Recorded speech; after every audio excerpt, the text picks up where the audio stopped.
This is SelfWork, and I'm Dr. Margaret Rutherford. At SelfWork, we'll discuss psychological and emotional issues common in today's world and what to do about them. I'm Dr. Margaret, and SelfWork is a podcast dedicated to you taking just a few minutes today for your own self-work. Hello, and welcome to SelfWork. This is Dr. Margaret Rutherford. I'm a clinical psychologist, and I live in Fayetteville, Arkansas. I have lived here for 27 years. I want to welcome all of you listening, those of you who perhaps are very well acquainted with psychological or emotional issues and maybe even in therapy, to those of you who've been initially diagnosed with depression or anxiety, or you're having a relationship problem that you just can't seem to wrap around, and even to those of you, and maybe especially to those of you who feel as if there's a stigma to mental illness and seeking treatment is the last thing you do. But maybe you're just curious enough to listen in. Welcome to all of you. I want to thank so gratefully to those of you who've left reviews on iTunes and Apple Podcasts.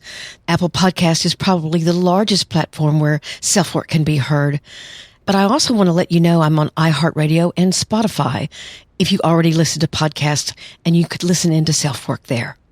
Many of you may see the number of reviews and say, well, she doesn't need one more, but I do. As the numbers grow, then more and more people just might be attracted to listen to SelfWork. So thank you so very much. We're going to be talking about disappointment today, and I'm going to use material from several different sources to aid in this discussion. But mainly the point is, how can you keep it from leading to actual depression?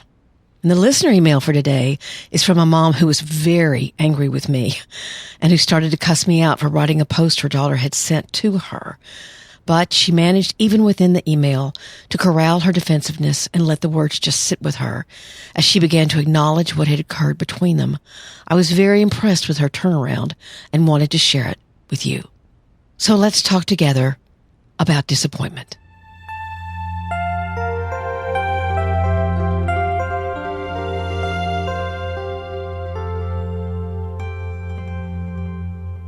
We all have disappointment in our lives.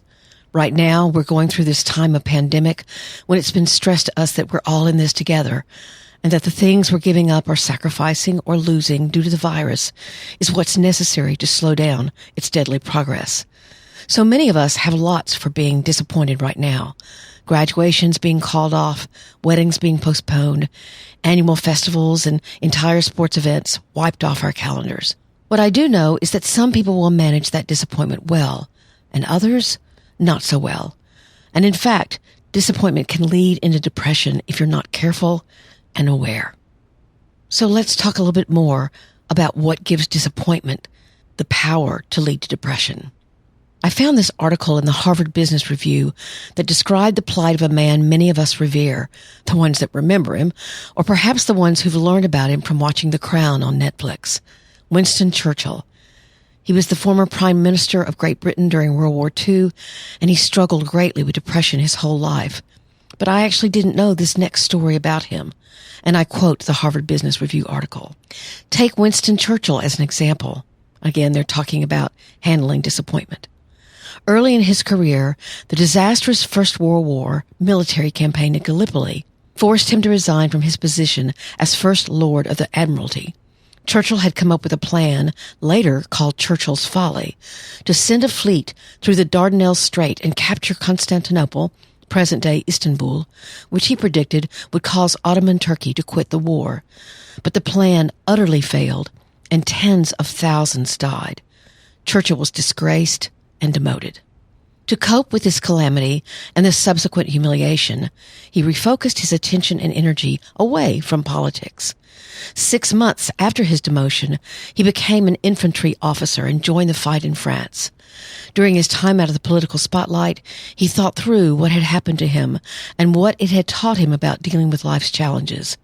While at first he felt overwhelmed by what he called his black dog of depression, Churchill realized that it was much more constructive to reframe his disappointments as learning experiences in order to be able to cope better in the future, and to use disappointment as a catalyst for personal growth. Such soul-searching provided him with new information about himself, the world, and others. And actually, if you want to read this very excellent article, I'll have a link to it in the show notes. I never knew this about Winston Churchill. I thought his story encapsulated exactly what this episode is all about. Why does disappointment happen? Because of expectation. There are certainly those parents or families that teach to their children, if you expect nothing, then you'll never be disappointed. And that's literally true. But it also sets the stage for that child to have a much more pessimistic attitude toward life, and perhaps even to go so far as not to risk anything. You can avoid disappointment by never really trying, by never risking, and that can lead to underfunctioning in life, never even allowing yourself to perceive what your potential might be if you tried. How many times have we heard a child say, "Oh, I don't like school," when that's not the problem? Maybe they don't shine in an academic setting, that's fine. But what if they don't believe they'll ever read as well as their classmates? Or they feel stupid in math? So they say they don't like it. It's an out. But it's an out that can become a lifelong habit of underachievement. So avoidance of positive expectation can turn into a complete lack of believing that good things might happen just as easily as bad or disappointing things. And that's not rational. In fact, there's a whole school of thought in psychology that was founded by a man named Albert Ellis called Rational Emotive Behavioral Therapy, or REBT. And there are 11 irrational beliefs that his training teaches therapists to help their patients confront their thinking. I always heard the funny story about Albert Ellis, that he actually used to fall asleep in sessions because he was a therapist himself. He would fall asleep in sessions if he were bored with what the patient was talking about, or you'd walk out of the room or something. He was definitely a literal kind of guy. But there were 3 of these irrational beliefs that Albert Ellis himself really touted.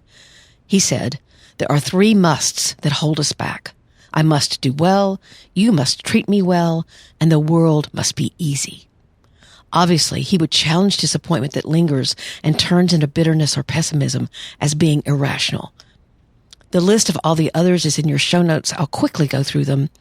I must be loved by everyone or I'm not lovable. I must do everything well or I'm incompetent. I must damn others if they do not treat me well. I must damn life if things do not go well. I must control events and people because they control how I feel.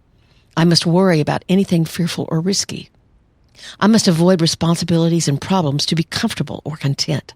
I must depend on others, else my life or self will fall apart. I must be controlled by my past and disturbed by anything that once disturbed me. I must damn others' problems and be disturbed by them. I must damn life if I cannot find the perfect answers to human problems. Now again, I went through those quickly. If you want to read more about them, the link is in the show notes. But then there are those who handle disappointment as meaning they should be ashamed, that you're a failure if your expectations or the expectations of others aren't met. I've talked about this a lot in my work with perfectly hidden depression, that the most dangerous kind of perfectionism is what's called socially prescribed perfectionism, when you're constantly chasing and having to meet the ever-increasing demands of others in order to just be okay, even to feel stable. Research shows this. It's heavily connected with suicidal behavior and is becoming a much larger problem in our culture and in the world. It's almost as if your very sense of worth is intricately entangled in the success of something out that has turned out to be disappointing. And so what follows is that must be because of you. All the factors why it failed are about you. We can do this so easily. Think about when you've been grieving a relationship and you said to yourself, I wasn't attractive enough or sexy enough or whatever enough for them to stay in the relationship. If you're the one who's laid off at work, I'm a loser. If you don't make a team or you don't score as high on a test, I'm never going to be good enough. Those thoughts come to many of us so readily. So disappointment stinks, but it's given its power by what you tell yourself about it, how you frame it in your own mind. Let's talk a little more about how you begin to reframe disappointment. So you see your part, but you also consider the context, and you decide what to learn from that disappointment, because that's the gift it brings. Disappointment can give the gift of humility, the gift of patience, the gift of further resolve, if you let it. Let's talk more about the mechanics of that process. I found an article by Dr. Sophie Hinshaw in Psych Central that I really liked. In her article, she divided how you can handle disappointment into 5 steps.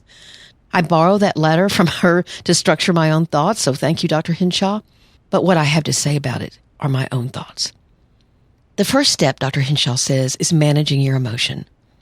So when you're disappointed, maybe you're mad, hurt, embarrassed, hopeless, sad, all of those feelings are normal and justified. You're grieving. Instead of getting defensive or overly protective or hating that you risked, you can express the feelings that come to you, ride the wave of them, and let them come and go. I'm sure everybody listening to this podcast can look back at something that was highly disappointing at one time in your life, but now doesn't hold that same sting. Maybe you're even glad it happened. It's still important to allow feelings to emerge when that disappointment occurs. Try journaling, talking with others about your feelings. We'll talk in a minute about how to figure out if your actual expectations were justified, but you can still feel what you need to feel. Now, this is not acting on those feelings, mind you. That can lead to more chaos. If you want to get back at whomever you bullied or embarrassed or disappointed you, that's why we talk about managing your emotions, managing the power those emotions have over you. It's the time to ask friends for help and reach out for understanding and support. The second stage is not taking the disappointment personally. You know, someone's going to win and someone's going to lose. And sometimes it's you who loses. There's always going to be someone who you admire who seems to have something you like to have. But let's go back to what Dr. Ellis said. The very first irrational belief on his quick list of 11 that I gave you. I must be loved by everyone or I'm not lovable. You want to take your part of the responsibility, but there's also a context in which disappointment occurs. And often that context has nothing to do with you. Let's say you meet someone that you'd like to be friends with. And so you reach out, you text or something, and they don't text you back. You're disappointed. You can say to yourself, I must not be likable. But you haven't really a clue about what's going on in that person's life. Maybe they're arguing constantly with their partner and don't have the energy to put into a startup relationship right now. Maybe they had a friend that dumped them last year and they're having a hard time grieving about that, so their distress level is high. Obviously, that has nothing to do with you. In psychology, this is also actually termed locus of control or attribution theory if you want to get fancy about it. And I'll put a link in the show notes if you're interested on attribution theory. The third step is to review your expectations. Grieving is often justified unless your expectation was irrational in and of itself. Then that's another problem and can be looked at. For example, why did I expect to win the election since I've only attended that school for a month? Or why did I expect my mother to say she's sorry? She's never said it before. I hear this a lot when people are trying to get from someone what they want or need. And I'll suggest to them, you can't go to the hardware store and ask for ice cream. They don't have any. Maybe your friend or your partner or your teacher isn't giving something to you because they don't know how. Maybe you're expecting and wanting something that they're not withholding. They don't have it to give. That's the context. That's why you want to review your expectations and make sure that they're rational. If your expectation is rational, then it's back to step one, grieving and trying to understand the bigger picture. And that's the fourth step, taking a big picture perspective. Now, what does that mean? You have to step back and think about what the disappointment means in your story. What do you want to learn from it? Do you have the irrational thought that this disappointment is going to define you forever? You'll always be the one who got divorced, or the one who dropped out of college, or the one who whatever.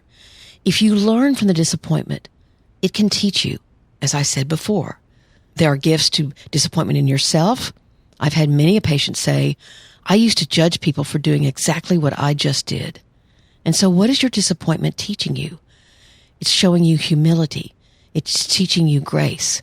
But if the disappointment is with others, it can teach you caution before jumping into relationships, for example. It can make you a bit more street smart or maybe even offer wisdom.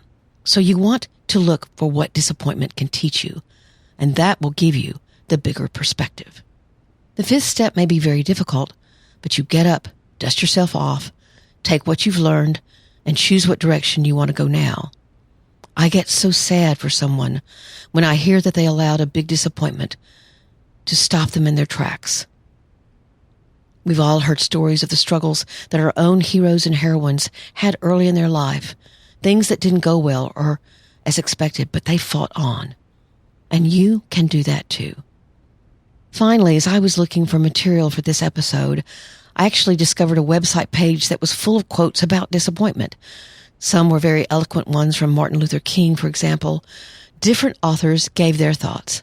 But actually the one that just caught my attention immediately was from an actor, Michael J. Fox, who was incredibly successful on TV and in the movies at least 20 years or so ago, but then was diagnosed at a young age with Parkinson's. He and his wife have spent the rest of their lives trying to raise money for research about the disease, and he's continued to act, sometimes even choosing to not take the medicine that quiets the jerking or involuntary movement that can be characteristic of the disease. But what was his quote about disappointment? He says, "There's always failure, and there's always disappointment, and there's always loss. But the secret is learning from the loss and realizing that none of those holes are vacuums." I love this quote.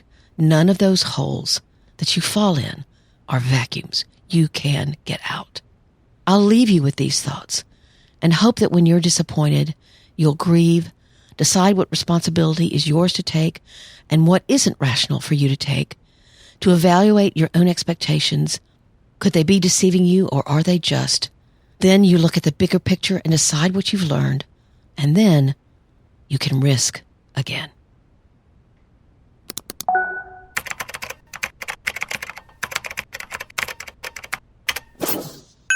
Here's our listener email for today. My daughter just sent me your podcast on the emotionally abusive mother. Needless to say, my relationship with her is in ruins. First take, no offense, F you, not to her, but you. My next was, oh my God, what have I done to my child? I did the same, if not worse, as my parents. I'm not going to get into that now, besides saying I'm every therapist's dream patient. Thank you. I get it. I know my mind and emotions don't work like others. I've recently been trying to come to terms with that and trying to also fight a terminal illness. Realizing that by breathing, meditating, I can assume some control. I can control my pain by thought, even if it's just minutes. It is minutes without pain. It's also allowed me to control the speed and chaos of my thought process. Yet during this time, my daughter is experiencing extreme emotional pain due to the pain I caused her during her childhood.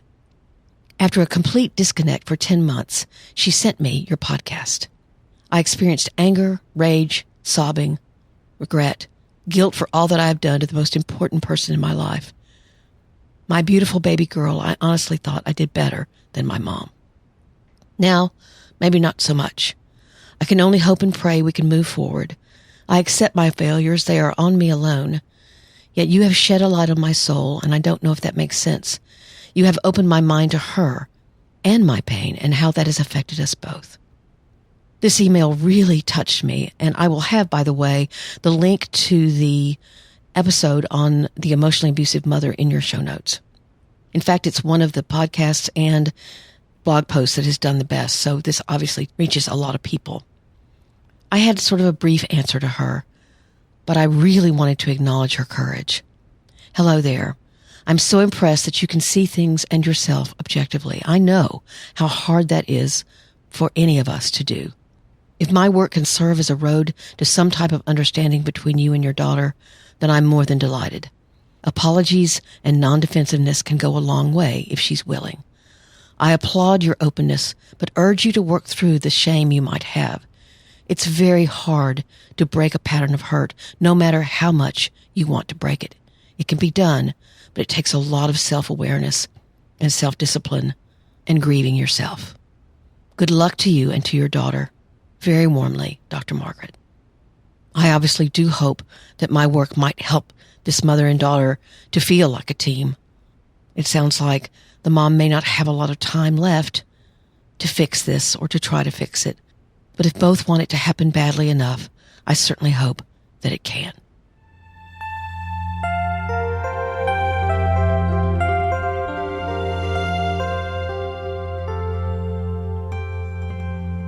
Thank you again for being here. I had the wonderful luck to be on Dr. Caroline Leaf's podcast called Cleaning Up the Mental Mess. She reaches hundreds of thousands of people And it has done the book Perfectly Hidden Depression a lot of good, and actually this SelfWork podcast. So if you're here because of Dr. Leaf, then welcome to you. I do have a book for sale, Perfectly Hidden Depression. It's reached close to the top 20 this week, mostly due again to Dr. Leaf. You can buy the ebook form for under $10, and the paperback is also inexpensive. It's around $11.97, I think, if you buy it on Amazon. Or you actually do get a discount if you buy it from New Harbinger, my publisher. I do believe that reading the book and doing the workbook part of it is a guide away from perfectionism and toward much more self-acceptance and freedom.